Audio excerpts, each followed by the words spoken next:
Ada beberapa calon Ya, presiden yang memasukkan program-program Pak Jokowi ke dalam visi misinya mereka, alias melanjutkan program-program tersebut. Sebenarnya wajib atau tidak sih calon presiden ini melanjutkan kebijakan Jokowi yang ada saat ini?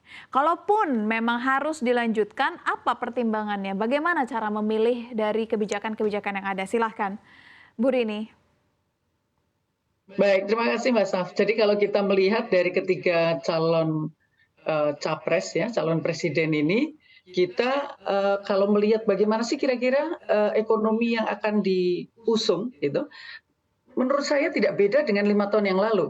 Jadi kalau Pak Prabowo menggunakan istilah ekonomi Pancasila, Pak Ganjar menggunakan ekonomi kerakyatan, kemudian Pak Anies Baswedan menggunakan istilahnya adalah ekonomi berkeadilan. Jadi sebenarnya ketiga-tiganya itu bicara tentang bagaimana ada pertumbuhan ekonomi yang lebih inklusif, kegiatan-kegiatan ekonomi atau penciptaan demokrasi ekonomi. Jadi sebenarnya kalau melihat apa yang disampaikan berkali-kali itu akan sama saja yang akan ditawarkan. Nah sekarang yang nomor dua itu adalah prioritasnya.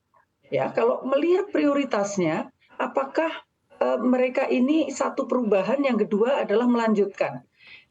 Kalaupun mungkin di dalam kampanye mereka menyampaikan, atau sebelum kampanye ya, karena belum mulai kampanye, dalam berbagai statement menyebutkan bahwa kita adalah berkelanjutan. Yang satu adalah perubahan. Tapi menurut saya hampir tiga-tiganya itu menawarkan bahwa sangat layak untuk ada perubahan. Dan menurut saya itu memang harus dilakukan gitu. Jadi ada yang menjadi prioritas dan itu sudah benar dan harus dikoreksi ataupun itu dirubah atau diganti. Itu menurut saya sangat wajar.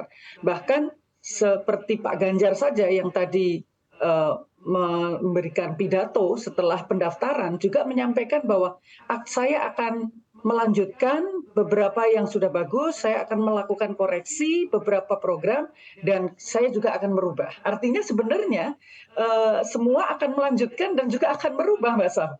Jadi sekarang yang akan kita lihat adalah secara prioritas.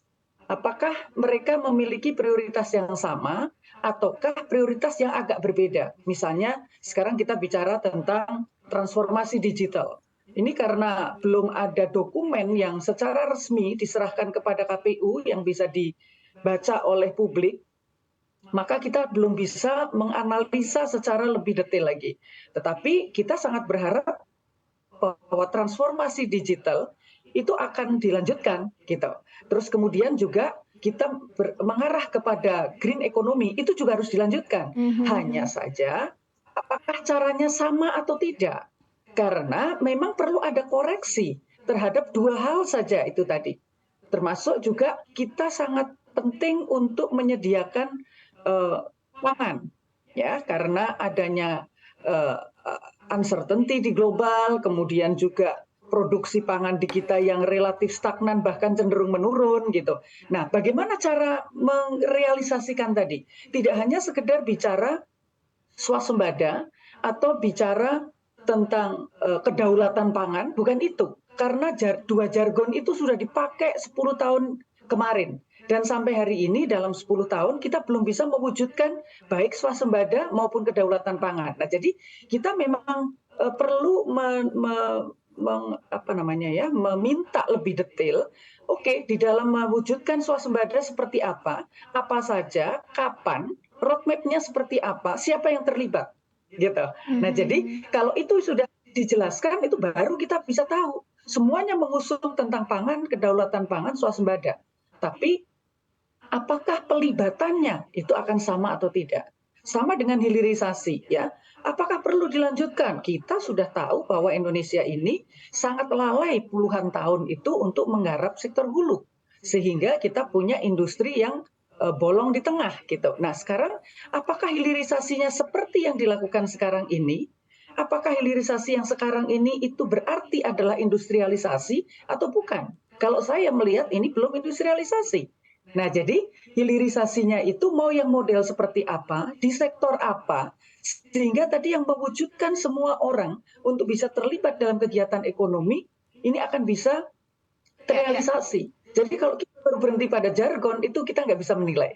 Iya, berarti dapat disimpulkan Gitu, Mbak. sebenarnya sampai dengan saat ini kita masih belum bisa menyimpulkan ya, karena mau pembaharuan atau memberlanjutkan, kita masih belum bisa Betul. melihat visi misi ini lebih jelas. Ya, Tetapi sebenarnya kalau kita lihat dari masing-masing paslon nih memiliki jagoannya masing-masing dari programnya Pak Jokowi yang ingin dilanjutkan. Nah, saya ingin kembali ke Mbak Esa juga. Mbak Esa, kalau melihat bagaimana cara menentukan kebijakan yang mau diteruskan oleh para paslon ini? Maksudnya kalau kita lihat mungkin paslon yang Pak Prabowo memilih untuk meneruskan food estate-nya, lalu paslon lain memilih untuk meneruskan program lainnya. Bagaimana menentukannya?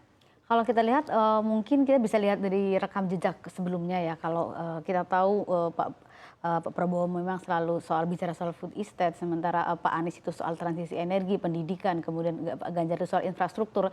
Kemungkinan sektor-sektor itu yang akan mereka jadi prioritas, walaupun sepanjang kita dengar sejauh ini itu belum ada yang mungkin sangat seperti Bu Rini bilang ya, sangat detail, semuanya masih seperti awang-awang buat saya ya. Apalagi kalau program-program yang terlalu bombastis, menurut saya itu agak mengkhawatirkan kalau dilihat dari sisi anggarannya. Contoh bombastis seperti apa Bombastis nih? adalah mungkin kalau dari sisi Pak Ganjar itu soal kuliah gratis 1 dari 4 mahasiswa, kemudian ada juga soal dari kalau Caimin, Pak Anies itu soal dana desa 5 miliar, kalau dari Pak Prabowo itu soal makan gratis, itu akan membuat anggaran bengkak ratusan triliun. Padahal kita tahu ya, anggaran kita kan juga sudah terbagi-bagi banyak, mungkin untuk pendidikan, untuk belanja pegawai dan lain-lain. Dan kalau kita lihat sebenarnya semuanya itu ketiganya itu berbicara hal yang mirip-mirip ya, soal pengentasan kemiskinan, perbaikan SDM, kemudian ada juga soal pangan murah ya. Itu menurut saya itu juga sudah sebelum Pak Jokowi itu pun sudah